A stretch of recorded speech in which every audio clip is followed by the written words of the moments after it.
Hey, what's up, everybody? So I'm doing a video review slash do-it-yourself tutorial on the RANMIG double pedals.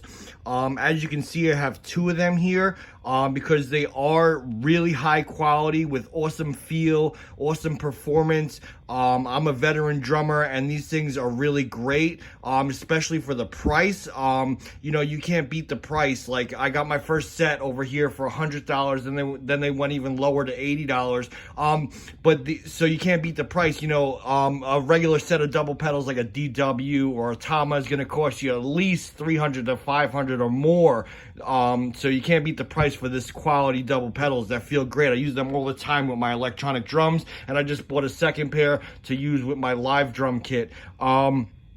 So the reason I'm kind of making this video is to show you that they're great and high quality double pedals and they work great, but there's a lot of do-it-yourself things that you have to do with these pedals, and they actually do have some things that were made kind of wrong, believe it or not, that kind of dumbfounded me when I first bought these. But after I worked on the pedal, just easy fixes a little bit and took some parts off, they work great. So it's definitely worth it as long as you put a little bit of work into it yourself, and hopefully if the company sees this, they'll make the fixes on their own. So what I've got here first is this is the one I just got. So as you can see, what I've got in the middle there are parts. Now those are parts that I took off the first pedal that I got to make the pedal work correctly. Okay, one of the biggest things that's wrong with this pedal, as you can see here, is there's a drum screw that hits the block for the second pedal. So there's no way for the pedal to bounce back. It hits the block, so it's a terrible make, and it almost dumbfounded me. And I try to think about it a bunch of different ways, and I'm like, you know what? It's just made wrong, and it is. So what you have to do for this first thing here is you're going to have to, and I couldn't find any at a hardware store. I got pretty close to finding a screw that was flat that wouldn't hit that block there for the slave unit or the second pedal, but I couldn't find anything. So what I ended up doing, and maybe you can just go to your local drum store or something like that, or contact a drum company and try and order a screw for that. But I just ended up cutting it with a hacksaw, as you can see on this double pedal, and I just screwed it in there real tight so it would be in there permanently, and I cut it with a hacksaw. So as you can see, the action is fine, and now there's no problem with that. So that's the first thing that kind of dumbfounded me that you're gonna need to take care of, because the pedal won't work right. It'll hit that, and it's just like totally doesn't work. Okay. The second thing about these pedals is they're also made, not only, if you're buying this pedal, you're probably buying it to use it as a double pedal, but they're also made to use the left second pedal as a single pedal. So it comes with the spring and all that stuff, and then the hoop grabber for the second pedal. Now the thing about that is I tried to see if I could use these two springs together, because there's already a second spring for the slave unit or the second pedal on this side.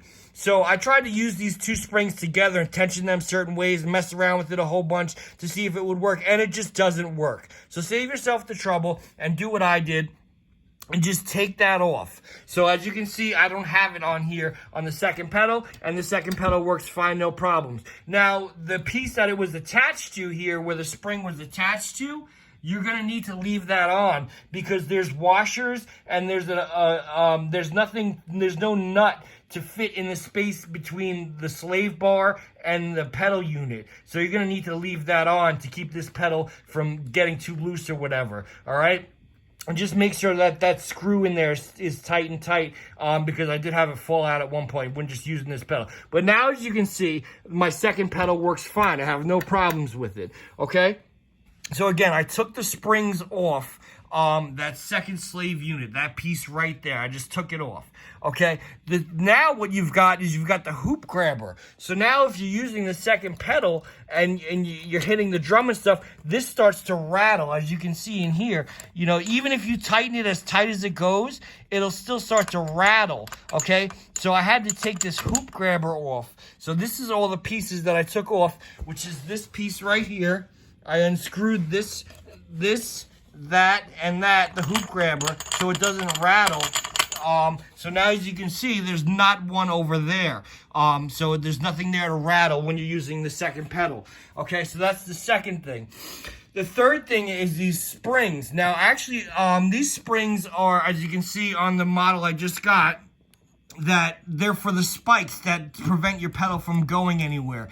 Even if you screw them down as tight as they go with the springs on, the spikes don't go down far enough. So I actually tried cutting the springs. So I cut one and see if I could do it with that to still have the tension there, and it still didn't go down far enough. So what I ended up having to do was remove the springs completely. As you can see on these ones, the one I just got, there's springs on there, but on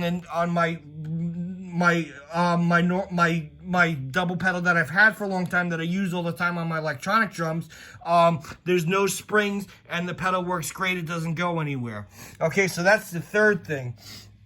I think there's one more thing that I wanted to talk about. Oh yeah, okay, so that's pretty much all you have to do. So it's definitely worth it. When I first saw these pedals, when I was shopping for double pedals that weren't too expensive, because I just wanted something from my electronic drums, I saw these and I said, oh, they look like they're high quality, you know? So as long as you invest just a little bit of time, could take you like a half an hour just to mess around with the pedal a little bit, it's definitely worth the buy, okay? Because otherwise you're looking, more like $500 for like a DW or a Tama or something, when these have great action. These work really well. I use them on my electronic drums, and I just got the second set to use with my live drums, my acoustic drums.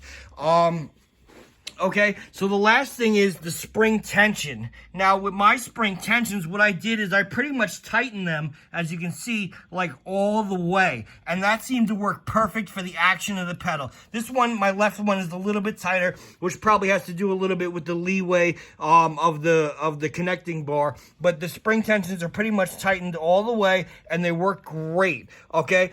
And then one final note is, normally on double pedals, what you can see here is there's normally, on this screw right here, there's normally a circular, like, I don't know what it'd be called, but there's normally like a circular piece, almost like a little wheel that goes on the screw that this hooks onto. So it's not just like that, and it's not so like kind of crappy. These don't come with that, which isn't that great. But you can probably pick them up in your local guitar center or something like that, which I'm actually going to do this week, and see if I can get ones that just slip right on there. And then this will be much more efficient and much smoother, and it'll stay straight as opposed to like going cockeyed or whatever, or possibly even coming off. All right, so this is my review of the RANMIG double pedals. Again, they are worth it. Now they're only $80 on Amazon. That's where I got mine.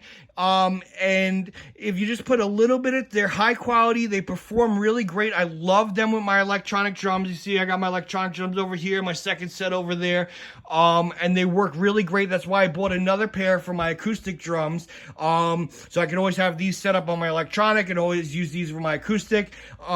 So they are definitely worth the money. They're probably the highest, best quality pedals you'll get for the price, that aren't like DWs or Tamas that are like $500, or at the minimum for like a cheap DW or something, maybe $300, or cheap Tama $300, maybe like a single chain pedal or something. So they're definitely worth it as long as you put a little bit of time, maybe a half an hour, into making them work right. So they're definitely worth it, and hopefully the company sees this, RANMIG, and you can make these corrections and they'll be good to go. All right, drummer Mike McPhee here. Thanks a lot. Rock.